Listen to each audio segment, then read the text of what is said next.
एक ओम प्रकाश जी हैं, सीपीआई के कोई नेता हैं, तो उनका प्रयास चल रहा है मेरा अथी करने का।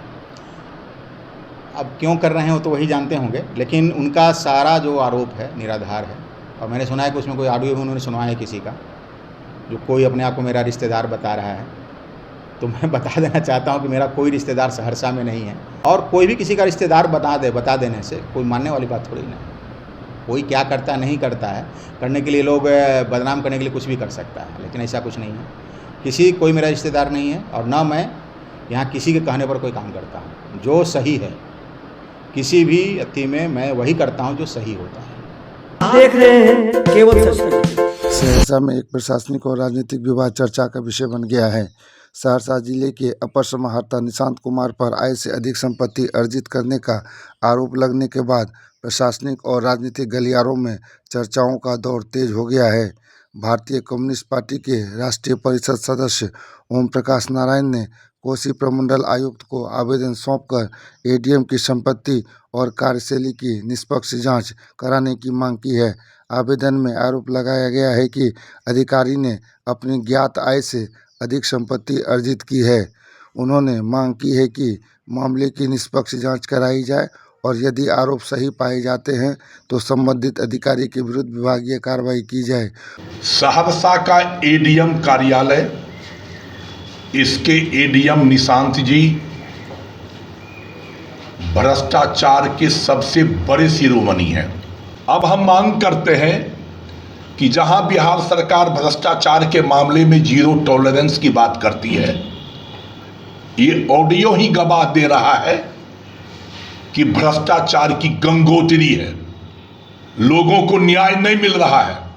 इनके अफसर दोनों हाथ से कमाने खाने, नोट बनाने में, गरीब जनता को लूटने में लगी हुई है, और न्याय बिक रहा है। खास करके यहां जो बिहार सरकार के मंत्री हैं रत्नेश सादा जी, उनके संरक्षण में हो रहा है। ये दलाल बोलता है कि उसको पैसा देंगे, कर लेंगे, इसलिए इसकी जांच हो।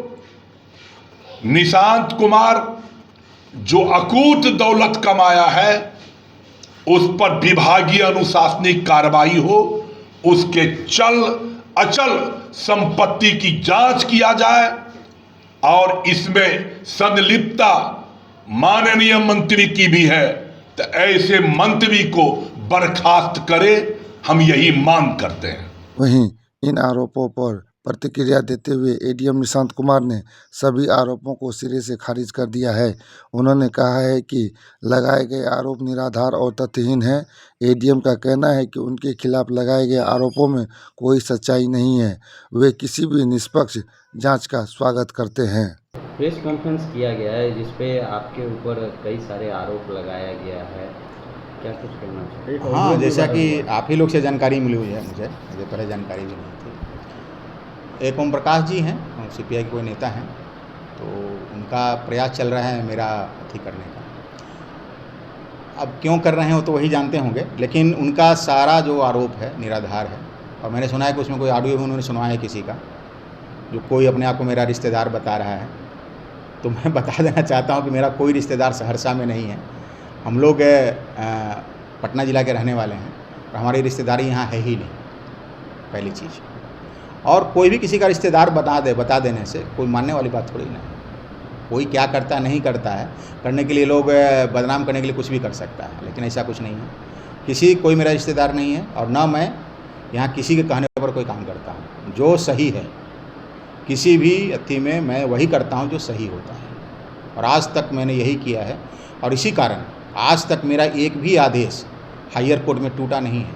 आज तक मैं 12-13 साल से कोर्ट कर रहा हूँ डिप्टी कैपेसिटी में, और आज तक मेरा एक भी आदेश, टेक्निकल बिंदु की बात अलग है, बट मेरिट बेसिस पर नहीं टूटा है। तो इसलिए ये भ्रम कोई ना पाले कि कोई हमसे कोई काम करा लेगा, गलत सवाल नहीं होता है। इससे पहले भी सर आरोप लगाया गया था। हाँ, वो भी फर्जी था। इसलिए बताऊँ आपको, उन्होंने आरोप लगाया, किसी का नाम लिया था उन्होंने, कुछ का बिल था, ये वो फलाने का। तो मैं बता दूं कि भुगतान का बात तो बहुत दूर की बात है। जिसमें उन्होंने आरोप लगाया था उस समय आवंटन की मांग भी नहीं की गई थी। अभी आवंटन मांगा गया, आवंटन आया भी नहीं है। तो भुगतान तो बहुत दूर की बात है। दूसरी बात, मैं चुनाव में कोई नोडल पदाधिकारी नहीं हूँ, मैं प्रभारी पदाधिकारी हूँ, वरीय प्रभारी। वरीय प्रभारी क्या होता है, यह पढ़ा लिखने वाला होता है, यथा प्रस्तावित, यानी कि नीचे जो फाइल बढ़ता है उसी को ऑलमोस्ट डिटो करता है। तब भी उसमें जो है सो ये जिला पदाधिकारी के निर्देशानुसार उसमें 30 सदस्यीय कमेटी बनी थी, फिर बाद में 5 सदस्य कमेटी बनी, और इसमें कमेटी बिल्कुल प्रोफेशनल कमेटी थी। उसने के रिपोर्ट के आधार पर भुगतान होता है। कोई भी चुनाव का कोई भी भुगतान कमेटी के निर्वाचन के समय का कोई भी भुगतान बिना कमेटी के नहीं होता। तो इसमें मैं कहीं हूँ ही नहीं, कमेटी की तरफ से जो आता है उसी वक्त फाइल बढ़ता है, वो फाइल को मैं आगे बढ़ा देता हूँ। तो इसलिए अब क्यों ऐसा कर रहे हैं मुझे समझ में नहीं आ रहा है। बार बार सर इस तरह के आरोप लगाए जा रहे हैं, क्या कुछ साजिशन? हाँ, मुझे लगता है कुछ साजिश है, कुछ मामला है जो मेरे संज्ञान में अभी नहीं है। इसमें हो सकता है चूँकि मैं यहाँ बहुत से सरकारी ज़मीन का जमाबंदी मैं रद्द किया हूँ और रद्द कर रहा हूँ मैं लगातार, क्योंकि सरकार का आदेश है कि 35 दिन के अंदर जमाबंदी सरकारी ज़मीन की सीरीज हो गई है तो रद्द करना है। पूर्व जो प्रधान सचिव महोदय थे उनका स्पष्ट आदेश है, और तब से ये प्रक्रिया मैंने थोड़ी तेज़ भी कर दी है, और मैंने सैकड़ों एकड़ ज़मीन का जमाबंदी में रद्द किया है। अब चाहेंगे तो आप मेरे सूची ले सकते हैं। हो सकता है ये भूमाफियाओं की कोई साजिश हुई या उसका ये अंग बन गए हों, मुझे नहीं पता, पर क्यों ऐसा कर रहे हैं। और मुझसे तो अच्छी बातचीत उनकी भी आते थे, सीपीआई के नेता के तौर पे मिलते थे मुझसे, तो अच्छी बातचीत होती थी। उन्होंने क्यों ऐसा किया मुझे समझ में नहीं आ रहा। फिलहाल इस मामले ने जिले की राजनीति और प्रशासन दोनों में हलचल बढ़ा दी है। अब सभी की नज़र प्रशासन की अगली कार्रवाई और संभावित जांच पर टिकी हुई है।